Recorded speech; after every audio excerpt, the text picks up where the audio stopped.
So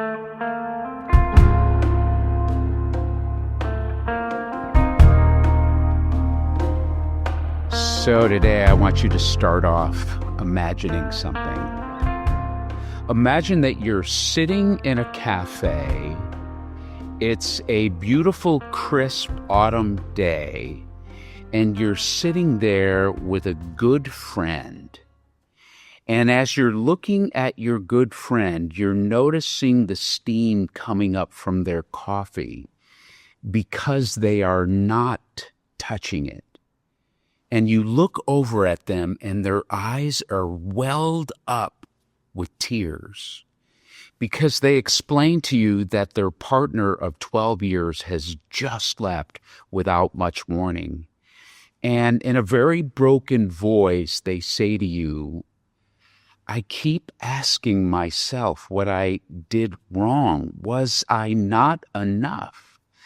I keep replaying everything, every moment, and I keep wondering where I failed and where I go wrong.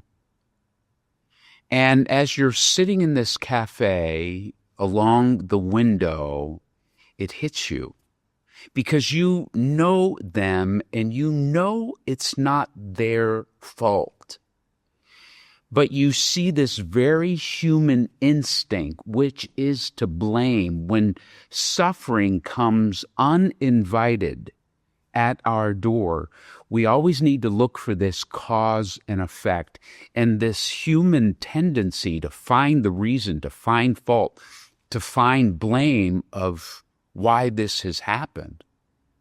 I mean, we've all been there. We have all felt this desperate need to make sense of things when it's senseless. We're all looking for some sort of order when things are chaotic. And we just think, man, if I can find a reason, then maybe I can protect myself from some sort of future pain. And so this question we ask, right? What did I do wrong? When tragedy strikes, this inward questioning, this must be my fault, right? Did I do something to deserve this? It's just this human tendency we do. We even do it to others. We look at them and we go, okay, I wonder what they did to bring this tough season on. And it's as if blame or needing this cause and effect, it's really our survival instinct. We have to find this moral reasoning, and it all comes out of protecting us. Psychologists have a term for this. It's called defensive attribution hypothesis. It's this whole idea that if we can assign a reason, assign blame, it's to make ourselves feel safer. It's to convince ourselves that if we just avoid certain mistakes or their mistakes or our mistakes, we'll protect ourselves and we'll keep our world very predictable and controllable in this very unpredictable world. So this blame or finding some sort of reason, I get it. It's a survival instinct. It's something we do to cope, to go, well, I got to find the reason. It's a self-preservation, right? We want to make our world make sense. We want the world to be fair and just. And if we can just connect the dots, if we can find that cause, then maybe I can protect myself from it happening or happening again. Listen, I'm sure you've experienced, I'm sure there have been times when you have lied awake at night and you've run through your day or some season you're in and you've replayed every decision and you go, okay, I'm trying to wonder where I went wrong. And you thought, man, if I had worked harder, if I had loved better, if I had prayed harder, if I had been a better spiritual person, then maybe this wouldn't happen. But here's the deal. This is a ruthless inner voice, and I'm telling you that ruthless inner voice, it's not looking for reality. No, it's searching for control. And it just has to believe if I can find that mistake, I'll figure out how to avoid future pain. But you know what? It just keeps us in these cycles of blame and shame. It only adds to our suffering. And as I was mentioning before, we don't just do it to ourselves. To protect ourselves, we do it to others. So we blame the poor for their poverty. We blame the sick for their illness. We blame the oppressed for the injustice that's happening to them. Why? Right? Why do we do this? Because if their suffering is their fault, then maybe I'm safe. But again, these questions, what did I do to deserve this? What did they do to bring it on? They never heal us. They only hurt us. They trap us. And here's part of the tragedy of that. They prevent us from asking better questions, questions that lead to greater love, greater hope, greater awakening, greater health, greater spirituality in our life.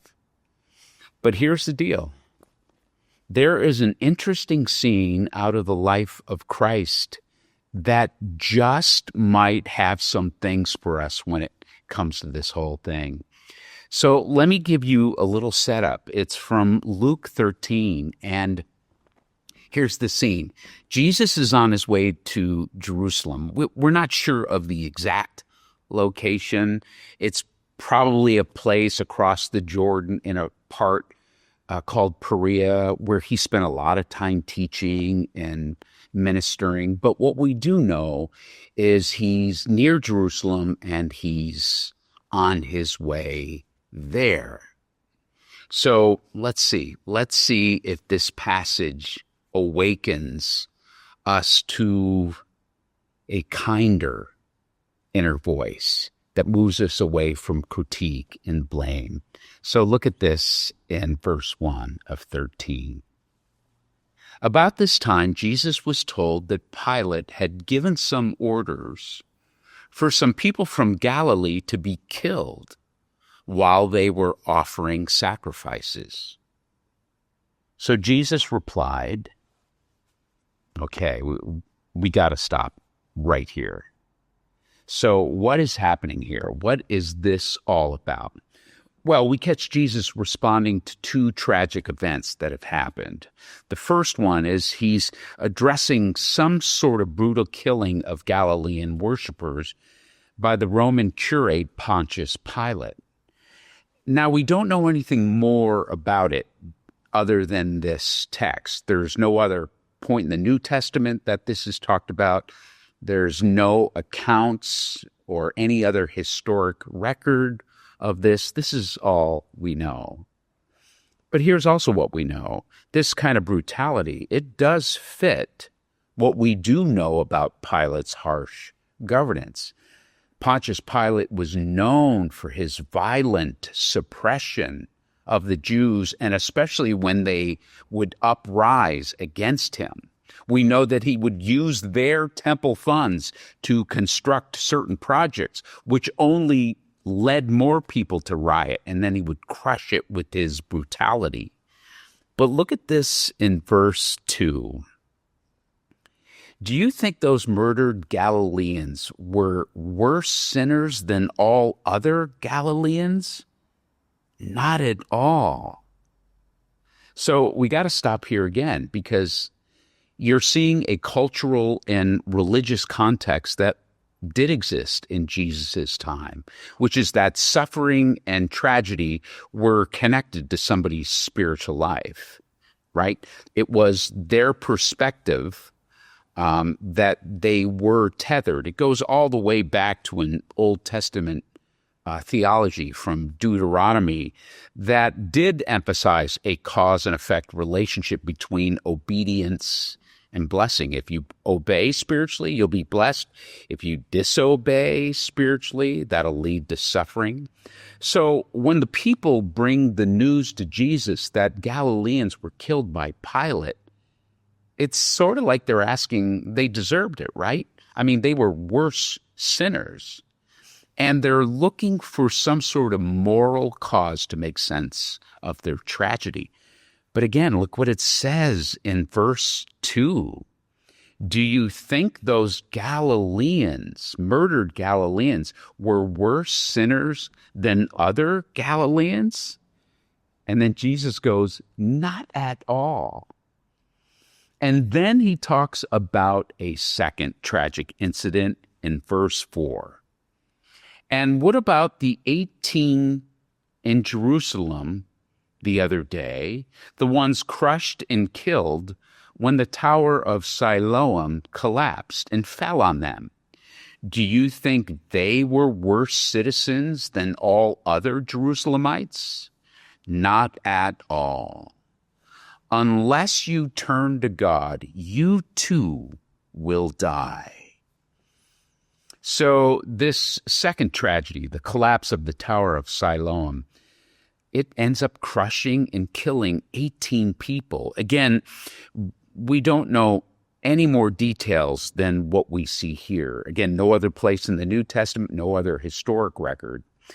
But here's what some scholars suggest, is that the Tower of Siloam, it might have been part of Jerusalem's ancient water system, and then maybe part of it that day, it just came crashing down, and it killed 18 people. But something here is important. Christ is challenging their whole spiritual framework. He's letting them know right there in real time that he rejects the idea that these tragedies were tethered to their spirituality, some sort of divine payback, some sort of cosmic karma for their sin. He's taking them beyond that. He's actually confronting this deep human need to explain everything, to have a reason for everything, to bring some sort of control spiritually to our suffering. And so this is where it gets very human. I mean, regardless of whether you're a first century ancient person or you're a 21st century person, our tendency is to draw simplistic moral conclusions about spirituality and suffering, right? And hurt. And to tie those things with some kind of spiritual or existential reasoning.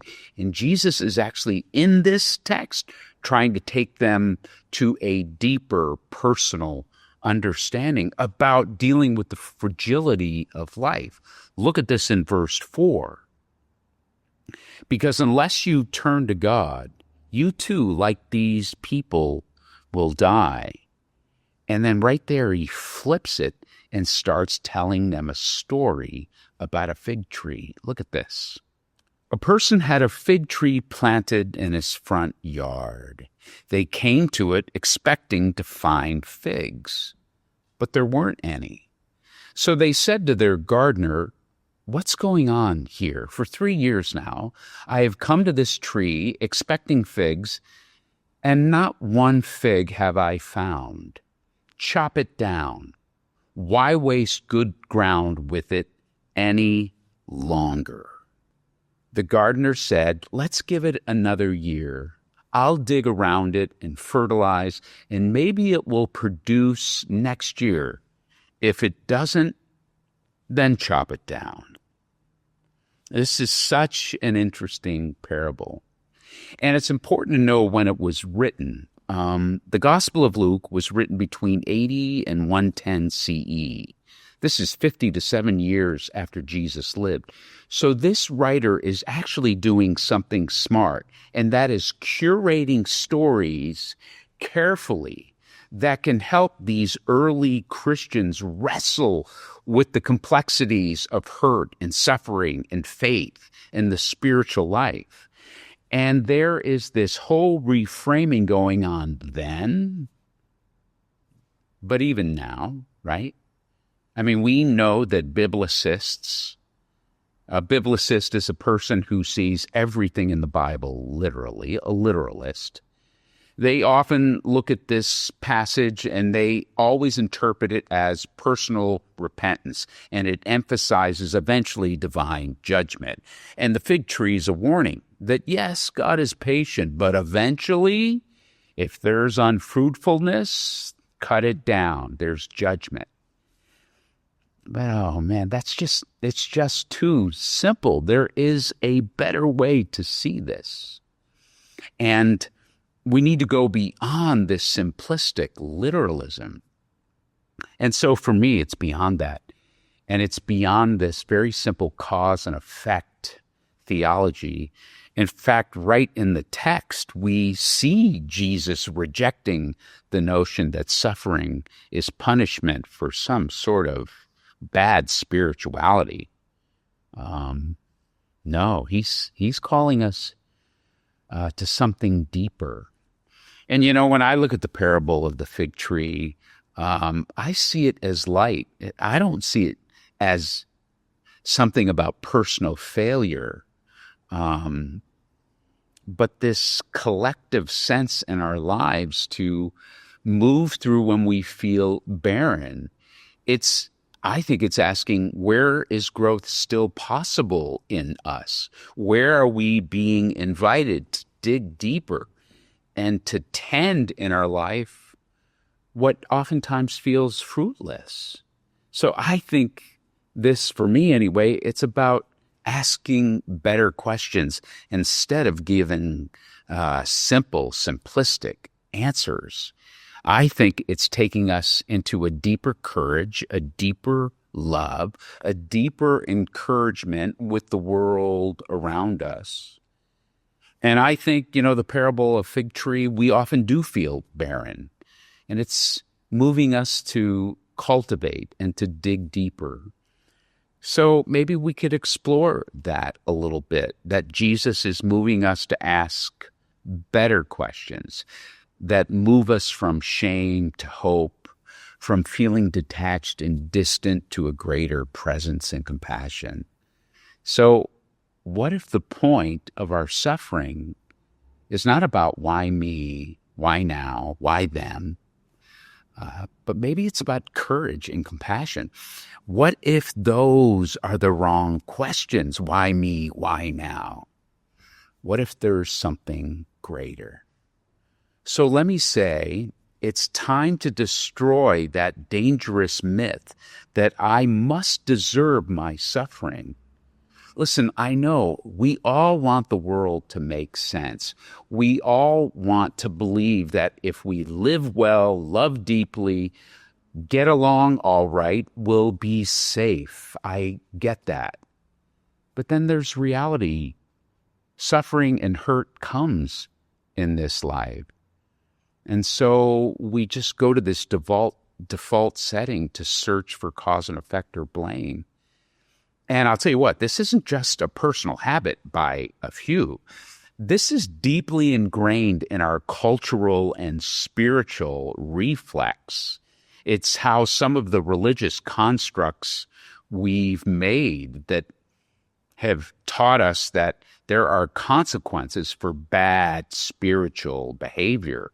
And if you sin, you suffer. If you don't live how a certain version of Christianity says you're supposed to live, there will be some consequence. And they just present God as this cosmic accountant who doles out rewards when you live well and takes them away when you're not performing spiritually.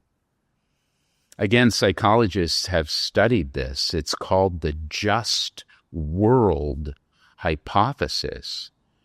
There was this research done by Lerner and Simmons, and they coined the term just world hypothesis. It's this belief that, the world is inherently fair, right? And so people get what they deserve. So while this sort of brings us comfort, it ultimately leads to victim blaming, harsh self-criticism, when life doesn't go according to plan. And how often does life go according to plan? So it ends up blinding us of having any clarity in our suffering, moving towards any good that comes about from living a real life that sometimes hurts. So I think there's another way to see this. So what if we could move beyond such simplistic equations for spirituality and go deeper, moving us to something more awakened, more loving, more compassionate, and moving us with hope in our pain and grief. So I don't see this as warning us with some sort of divine judgment. I see it as release those old assumptions about spirituality and suffering and ask better and deeper questions. And back to the parable of the fig tree. What if it's not about cutting it down because it's fruitless? What if it's about nurturing it and being patient in the slow work of awakening, centering, the deep work of a spiritual life?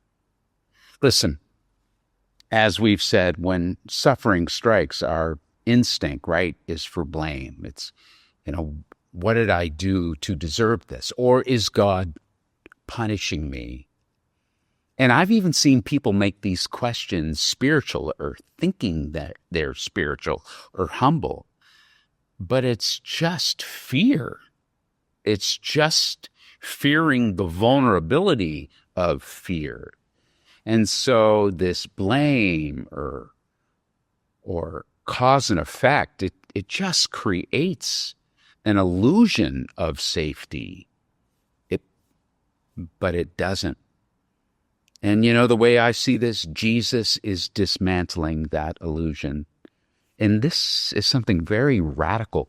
Jesus is confronting the cultural, the theological, the spiritual assumption of this cause and effect with our spirituality, and that God will divinely punish us. Listen, here's the reality, right? Life is fragile. Life is unpredictable at times, and it's unbearably random at times. And we see this with the whole collapse of the Tower of Siloam, or the 18 people that were brutally murdered. We see that what's on their mind at times is on ours. Why them? Did they do something? Why me? Why now? And here's what's wild.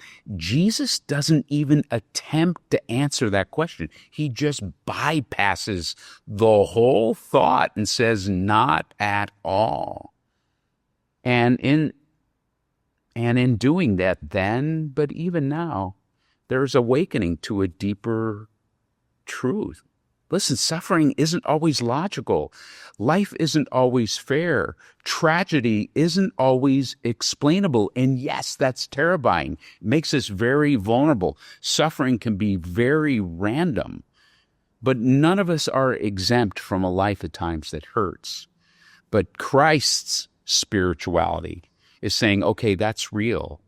But now let's ask better questions that move us from something very simple to something very profound. Life is fragile, so how do we cherish it? How do we be present in it? How do we let love still shape our days when it happens? And asking, why me? Why them? Why now? That's not the right question. There are better questions. How will I live when I know life is fragile? How will I hold on to love and stay loving when that happens?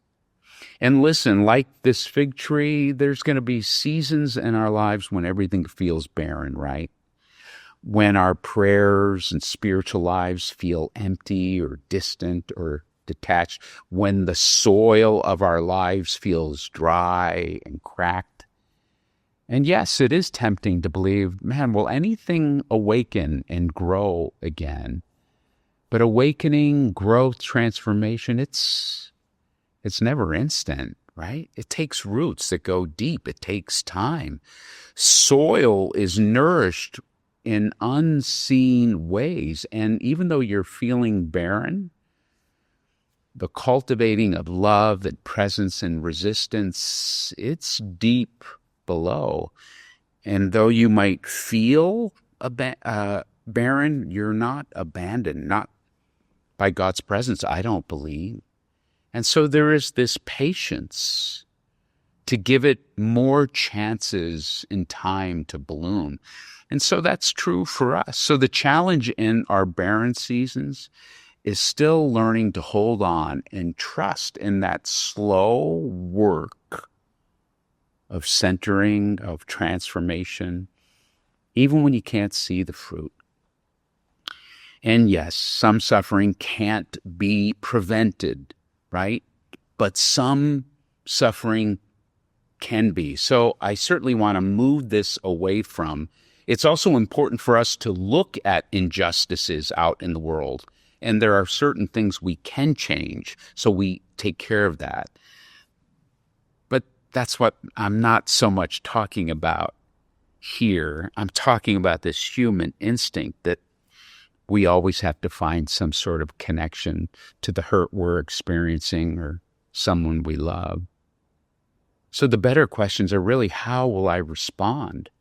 That's where the better questions live. The poet Pádraig Ó Tuama, in one of his books, he describes this amazing Buddhist concept of mu. Have you ever heard of that mu? Or unasking, that's what it means. It means if someone asks you a question that's too small, too flat, too confining, the answer is mu. And it's the invitation to let go of that shallow question that leads nowhere. Ask a deeper one, a wiser one, a braver one that expands possibility, that pushes away fear, that keeps you small. And so what's amazing, Jesus isn't giving easy answers here. He's not even explaining or attempting to explain why suffering happens. Spiritual Jesus doesn't make it spiritual, because this cause and effect, it keeps us small, it keeps us stuck.